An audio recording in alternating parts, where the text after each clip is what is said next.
Hello, everyone. Today is a special episode because I'm taking it solo and we are going to do a masterclass on how to biohack ADHD. So grab a notepad, grab a pen and a piece of paper, make a coffee or a matcha tea, sit down and relax because we have a lot to go over. So I think a really good place to start would be just going through my background and what I had to go through, because many of you don't really know me that well. So basically this whole journey started for me at the age of 11. I lost my father in a boating accident. And yeah, this was the starting point for a lot of the things in my life because I had to deal with loss at an early age. And then I also had, from that experience, crippling anxiety. And to this day, I'm still working on getting my nervous system regulated again from that experience. But there are kind of two things that really happened after that experience that led me down this path farther. And that was, number one, I had a sports career. It was such an amazing experience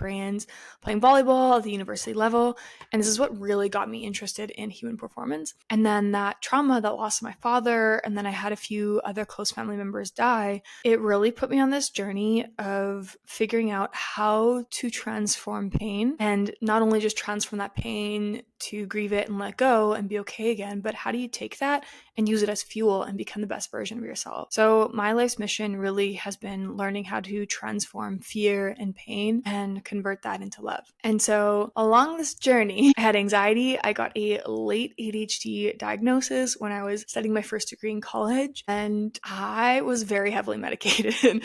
So they put me on like SSRIs for the anxiety. I went on Vyvanse. I couldn't sleep, so they put me on medication for sleeping. And I just felt like this numbed out version of myself. I wasn't feeling the anxiety anymore, but I wasn't feeling anything. And I got so incredibly lucky because I had a sports coach say to me, hey, like, you just need to learn how to breathe and regulate. Like, you don't need all of this stuff. So I trusted her and I leaned into it, and I taught myself all sorts of breathing methods, all sorts of nervous system regulation methods. Sure enough, I was able to get off all medications. I did stay on ADHD medication a while longer, but it really didn't work for me because it dried my skin out. I wasn't eating, wasn't sleeping well. And for me, it also caused a lot of anxiety at the end of the day. I don't know why. I would just read at 6 p.m. I would just have insane anxiety. And so I said enough. And that really set me down this journey of learning how to biohack ADHD because I was so frustrated. And even talking to doctors and experts, I would always ask them like, hey, are there ADHD alternatives? And they're like, no, we have a cure for it. We have amphetamines. And I'm like, that is not a cure. And don't get me wrong, if you are diagnosed with ADHD and you are taking medication and it works for you, that's amazing.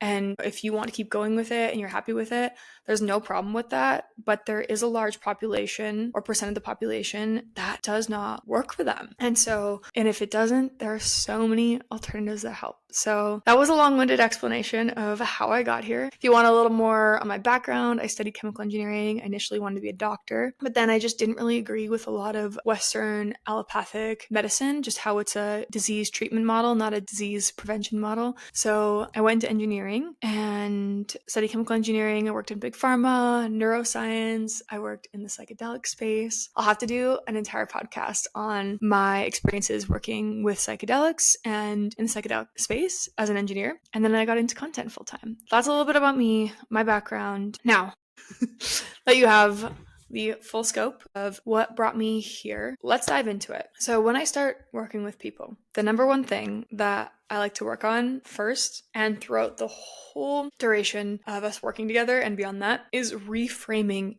ADHD. And the thing I hate the most is ADHD in and of itself has a naming error. Attention deficit hyperactivity disorder. It is not a deficit of attention. It is a dysregulation of attention, because ADHD people, if you are not intrigued by something, yes, it is super hard to focus. You can have an attention deficit. You can also tap into hyperfocus. So you can have extreme levels of attention. You can be more effective in like 2 or 3 hours than someone can be in like 3 or 4 days. And so what's really important is interest, because ADHD brains aren't outcome-based, they're interest-based. So we will do things and we will focus if we are interested. Now, this is really important, is switching this frame of mind and teaching yourself and deeply ingraining and implementing that ADHD is actually a superpower. You have access to ultra creative states, flow states, hyper focus. People with ADHD are highly empathic. However, having all of these skills, because you are so talented and gifted in some areas, of course there's going to be deficits. Like, how can you expect somebody to be ultra creative and think outside the box and draw lightning speed connections between things and then just be insanely detail oriented at something? It's really hard and organized, right? Like, very often, if you are one end of the spectrum, it's really hard to be the other. That's the polarity of life, right? You can't be kind of like lazy and super fit at the same time. So there's a polarity there to ADHD. And I'm not saying this to dismiss some of the things that come along with ADHD, because it is hard. Don't get me wrong. Those days where you can't focus to save your life, or where you're feeling rejection sensitivity, or, maybe somebody's making fun of you because you're zoning out in a conversation. All of these things are hard and they can be painful, and they are painful. And so I'm not dismissing any of that and anything that you may struggle with, because those struggles are very, very real. But what I want you to know, and switch the mind frame around, is that you also have gifts. And what we need to do is focus on the gifts and then learn systems and tools to overcome the challenges and setbacks that come along with your gifts. So that's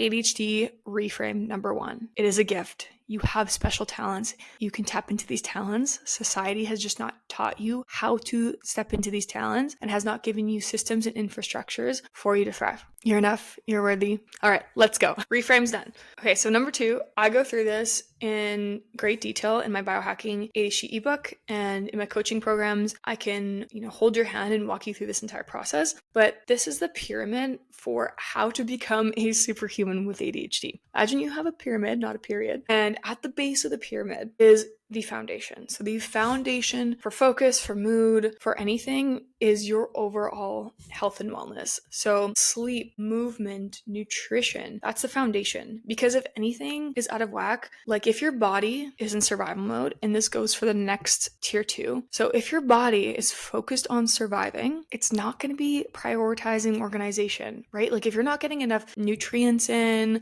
or you're sleep deprived, your body's not going to be able to focus properly. So these bases need to be covered. Number 2, the next level up is working on the nervous system. And this is going to be a super controversial hot take, but a lot of symptoms of, I guess, what we call mental illness. I don't even like that, but we'll just use it to define it. So anxiety, OCD, ADHD even. Yes, there are absolutely people that are clinically diagnosed with and maybe have somewhat of a genetic predisposition to those mental illnesses or mood disorders, whatever you want to call them. However, there's also a large portion of the population that this is actually just symptoms of a dysregulated nervous system. And so very often you can regulate the nervous system, and once you're regulated, you might not actually really truly have ADHD, or the symptoms will just get so much profoundly better because you are regulated, right? Like I said, if you are in survival, you're not going to be accessing ultra focus, creative problem-solving states. Think of it this way. Your body is designed so incredibly. So if you are running away from a tiger, you need to survive, or lion or bear, what have you, your body goes into sympathetic state, and brilliantly so, right? Because you need all the blood flow to go into your arms and legs and muscles so that you can run or fight. And then you have a narrowing of the visual field. So you're very focused on running forward, right? Like what's in front of you, but you're not paying attention to anything else around you. And it shuts down intuition and digestion, because who gives up about digesting when you have to run away from a tiger, right? And so this is our sympathetic state, and it's very helpful in emergency scenarios. This is what keeps us alive, which is the ultimate goal of our bodies, is to survive and reproduce, right? So when you think of it that way, the issue is with how our modern society is structured and set up is that many of us are constantly activated and living in this sympathetic state. And so over years, we have high cortisol that causes inflammation in the body. It causes all sorts of things, like everything from, brain fog and just like puffiness, bloating, joint pain, to literally disease if we stay in that state for too long. And so if you can start to regulate the nervous system, I promise you, your whole entire life will change, because from a calm state, you are able to access intuition and ideas and problem solving. And this is the healing state. This is where your body does all of the repair. So it's really important to regulate the nervous system. I always say that if you can regulate your nervous system, you can regulate attention. Okay, next block up on the focus and attention pyramid is actually what we just talked about, is core beliefs. Okay, I put that next because although it's really important to focus on your beliefs throughout the entire process, it's really helpful to do that. But very often, if someone is sick, burnt out, incredibly stressed, or in a really sympathetic state, it's really hard to program in new beliefs, right? Like if you're just sleep deprived, chronically stressed, and I'm telling you to like think positive or change how you think about ADHD, you're probably going to tell me to F off, which completely fair. So it's a lot easier to reprogram in new thoughts, behaviors, and tools when you have those two bases covered, when you are healthy and when you are regulated. Okay. And so this is, oh, hello, the balloons. If you're seeing this on YouTube, all the balloons just like floated up because I use my hands. Anyways, proof that I have ADHD right there. So next, we're going to focus on rewiring. So really changing our self-concept, because very often when I start working with people that have ADHD, they just believe they're broken. They're like, well, I can't focus. I can't tidy. I can't be organized. I can never be on time. And I'm like, we got to change that. And you can change that. And a lot of that happens at the nervous system level and at the subconscious level. So this is where we start to really work with modalities like EFT tapping, breath work, and then affirmations and feeling safety around a new identity. Shifting your identity from I can't focus, I am unworthy, to oh my gosh, I have the ability to hyperfocus. I am completely worthy. I have all these talents and skills. Sure, yeah, my natural tendency is maybe to be a bit disorganized and somewhat distracted, but now I have tools and systems in place so that I can access hyperfocus. And so an identity shift happens. And when this identity shift happens, like when you identify with the next version of yourself or the highest version of yourself, this is where all the magic happens in life. Okay. And then the very tippy top of the pyramid is this is where we add in optimization tools. Now we've basically changed our identity and we're healthy, we're regulated, we've just set this incredible foundation to focus and tap into our highest potential. So this is where adding in tools becomes really, really powerful, like productivity planners, organization tools, breath work to focus, like time blocking. So this is where you get really just like hyper optimized. Okay, so now you have the pyramid, how to go from distracted, lack of self-worth to superhuman being with ADHD. And I'm telling you, it's possible. I'm proof. I've also helped many other people do this, and it's not as hard as you think. So I will now walk through some of these pieces and hopefully give you a little help on how to turn your ADHD into a superpower. So let's start with health, the bottom foundation. If I was to start with anything, and people hate it when I say this, but I would start with sleep. And I know it's not pretty, and I know it's not sexy, and I know it's not fun to like share on Instagram, but if you are sleeping good, everything in your life will become exponentially better.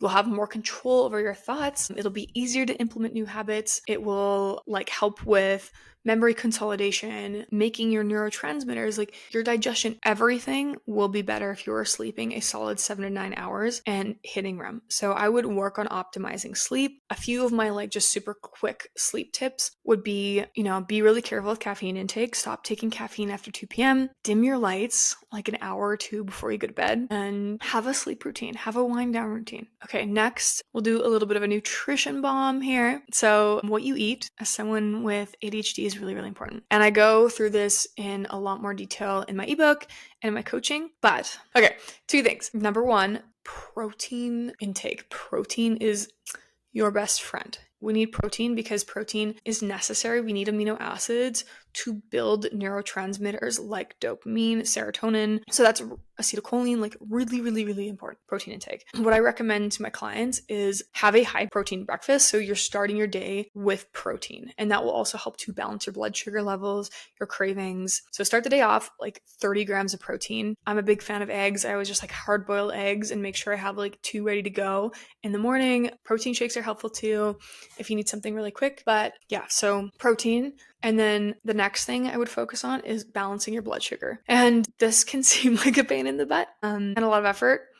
However, the results you get from stable blood sugar, you will have just like consistent energy throughout the day. And it's amazing once it starts really working. So basically what you want to do is just think of it this way, is never have carbs or sugar right? Never have your carbs alone. So you always have to dress them up. So have your protein and veggies before you eat carbs, and that should stabilize your blood sugar pretty well throughout the day. Okay, so those are my nutrition bombs, health and wellness bombs. Obviously, exercising is really important if you have ADHD. Make sure that, yeah, you were burning off that extra energy. And it's just so good for like neuroplasticity and rewiring the brain. I won't go too far into exercise because there's a lot of other podcasters that are way more equipped to deep dive into that topic. Okay, next topic, my favorite, my expertise is in regulating your nervous system. So I'll just take a deep breath before I get into it.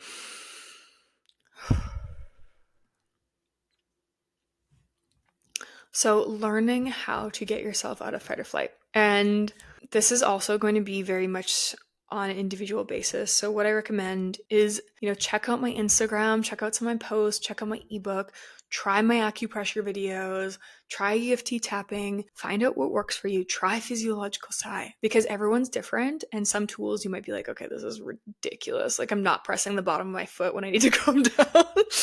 Or you might deeply resonate with it and be like, oh my gosh, I had no idea I could just press a button on my foot and relax. So cool. Okay, nervous system regulation. If I had to start anywhere, I would start with these 3 things. So number 1 is cultivating safety in your body. And that is going to be what we just talked about, is having, good nutrition, sleep, exercise. But you should ask yourself, and everything that you do, will this make my body feel safe? And so that's really helpful, because maybe you're hanging out with people that don't make your body feel safe. Or maybe you're working a job that doesn't make your body feel safe. And sometimes you can't leave that. And I understand that. And that's where like the tools will come in. But am I eating things that make my body feel safe? Right? Am I having 7 cups of coffee every day? That's not going to make your nervous system feel okay.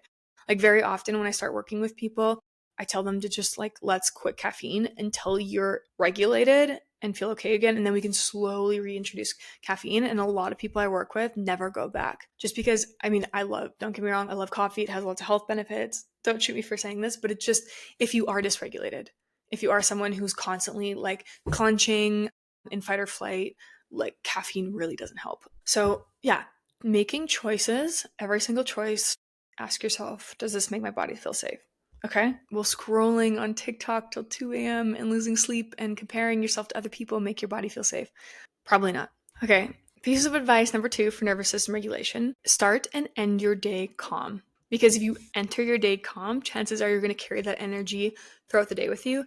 And then if you go to bed calm, you're going to have a relaxing sleep, your body's going to reset, and there's going to be so much more healing that happens. So have a calming morning routine, have a calming evening routine. I highly suggest not checking your phone first thing in the morning, because that will spike your cortisol. Also, that blue light from your phone will quickly take you out of theta state. And we love theta state in the morning. It's a really suggestible, beautiful, peaceful brain state that allows you to do lots of like your deep work and programming. So no phones an hour after waking or an hour before bed. And then try adding in a nervous system regulation tool. Just start small. Meditation or breath work. I find breath work works a lot better if you have ADHD, or EFT tapping, because EFT tapping and breath work, it's active. And so there's a lot more going on and it's not boring, and you'll be able to sit with it and stick with it. Where straight up meditation, if you are new to it, it can be hell for the ADHD brain. However, if you're able to stick with it and start really small, meditation can change your life.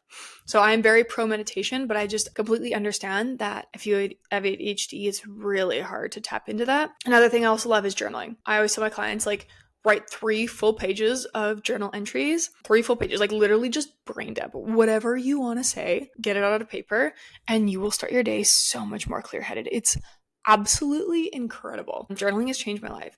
And so like my general process is I'll kind of just start writing, and I'll write like things I'm grateful for, things I want to pay attention to today. And then I'll just have like a stream of consciousness of like manifestation. So I'll use like affirmations, things I'm calling in. Maybe I'll write a letter from my future self. World's your oyster. Just do it. Try it. Like once you start writing, things will just start flowing out of your brain. Like we have ADHD. We have unlimited access to thoughts. Trust me, you are not going to run out. Okay. And then point 3 with nervous system regulation need to breathe for this, is to learn tools to bring yourself back into regulation when you feel dysregulated, and pay attention to your body and notice when you're getting dysregulated. And I think most of us notice. We just start getting stressed, your thoughts start getting cloudy. Everyone has their own physiological symptoms of what happens when anxiety comes up or stress comes up. Mine is like tension in my back, my heart starts racing, my mind is racing. And so when this starts happening, I'm like, okay, like time to get to safety. And so I usually just recommend people start with like 1 or 2 tools you have in your back pocket that you could just pull out anytime. So my favorite is physiological sigh, like this. So it's 2 sharp inhales through the nose and 1 long exhale. And then another tool I really like is just placing my hand on my chest, because this actually creates oxytocin. So self-touch is really good for soothing. And then extend your exhale. Most of us are breathing really shallow. So if you can just extend your exhale for like 8 seconds.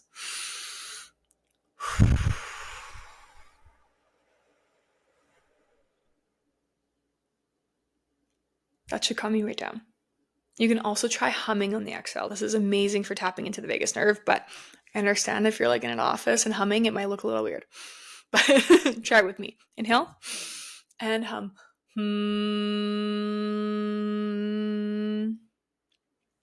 Cool. And so that's nervous system regulation. Now for the next pillar, rewiring your brain. Now, my favorite way to do this is through using EFT tapping. And so please go ahead and check out some of my other YouTube videos or my Instagram for EFT tapping. But this is basically tapping on meridian points on your body like this. And you're getting your nervous system to calm down. So in this calm place, you're able to kind of soften any limiting beliefs, any fears, and then rewire in new thoughts. It's an incredible modality. I love it. I won't go into too much detail. If you're not watching video, you can't see the tapping sequence, so it's probably not that helpful for you. But yeah, please check out my Biohacking ADHD ebook. There's lots of tapping for rewiring ADHD. I also have a video on YouTube for rewiring ADHD. And people seem to really love that one. So yeah, EFT tapping, you can absolutely do affirmation work. Journaling is really helpful for rewiring the brain. I would say if I had to summarize it up really quickly, like, okay, I need to rewire my brain, it's kind of just awareness and mindfulness. So catching yourself when you are starting to think negatively or go against what you're trying to rewire. So just catching that instantly and then changing the pattern. So, okay, I'm having a moment where I'm like, I can't focus. Even just saying, okay, focus is hard right now, but I can hyperfocus. I know I can. So I'm going to take a little break and I'm going to hyperfocus. And then I'm going to come back and I can focus. And so that's really, really helpful. And then where EFT tapping really shines is it gets into the level of the nervous system. And so if you can get the nervous system and the subconscious mind on board, this is how like the real reprogramming magic happens.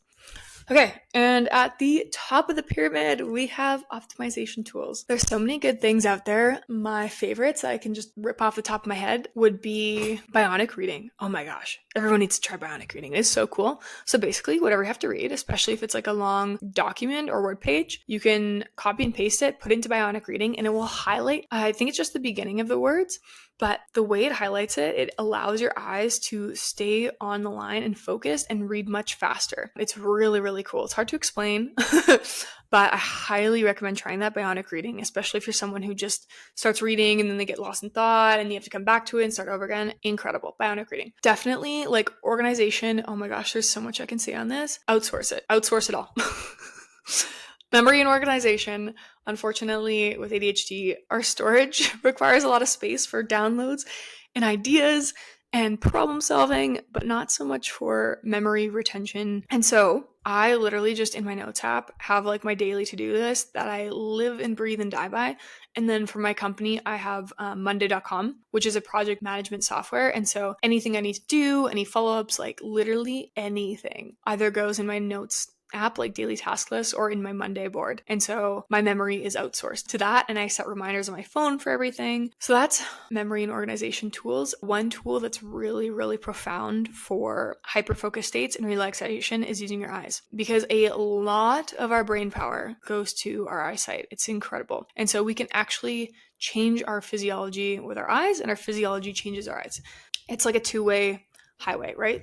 which is really, really cool. So what I love to use is the fixed gaze. So basically, and Andrew Huberman actually has a whole podcast on this. It's amazing. So what I like to do before I start work is have my laptop open, and I will look at the center point of my laptop, because you want to be looking at something that's the same distance from where you're going to be working. So I will just look at the center point of my laptop, hold my eyes still, and then I will take deep breaths for about 30 seconds. And so this will actually cause your brain to release acetylcholine, which is a necessary neurotransmitter for learning, focus, and memory. So that's really helpful. And then you can actually use your eyes to relax. So fixed gaze is more like sympathetic. It's go time, time to focus. Olympic runners will also use this to stare at the finish line, and they won't move their eyes, and they'll just run towards the finish line, and they run actually quite a lot faster. And then you can use the relaxed gaze if you want to calm down. So imagine looking forward, but then staring forward, imagine you're trying to look at the back of your head, like try to look at your back brain while looking forward. And if you do that, you'll literally immediately feel your shoulders come down.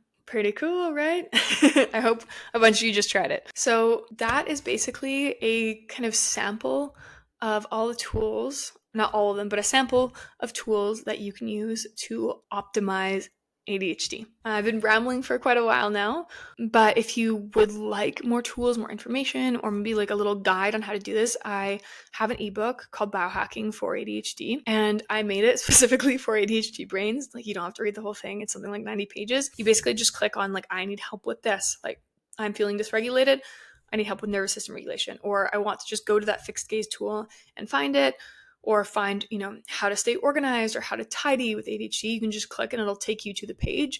It's meant to be used on like a case-by-case basis. So for whatever you need, we'll link that into the show notes. And then I also offer one-on-one coaching. If you want somebody to like hold your hand and walk you through it. Something that my clients find really helpful is doing daily 3M, 1M meetings. So in my high ticket coaching meetings, I will be accessible for you Monday to Thursday, and we'll just sit down and we'll look at your to-do list, and we'll make sure that your energy is like aligned to focus for the day. So if there's anything that comes up that you need to maybe tap through, we'll do that together, and then we'll go through your to-do list. We'll make sure that you're aligned for the day. And so like for Monday to Thursday, you literally have me as like your organizational, motivational bestie, and you'll be able to get so much more done that way. So yeah, that's also available on my Stan Store. We'll link that down show notes below. And if you want more free tools, my Instagram, my YouTube, my TikTok, it's all at Chloe Goes Inward. And to just conclude this video, I think what I would like to say most is that like there is no such thing really as a neurotypical brain. We don't have that. And everyone's brain is beautiful and everyone has gifts. And if you are someone that's listening to this that has ADHD, like you have incredible, incredible skills that maybe you just don't know how to tap into yet. Hopefully now you know, but I truly believe that there is no limitation. You can do anything you want in this life. You can create anything you want in this life. You just have to believe in yourself and then get your mind and your body on board. That's it. You can literally create and manifest and become anything you want in this life. So thanks for listening, and we'll see you next time on the Decision Lab. Bye!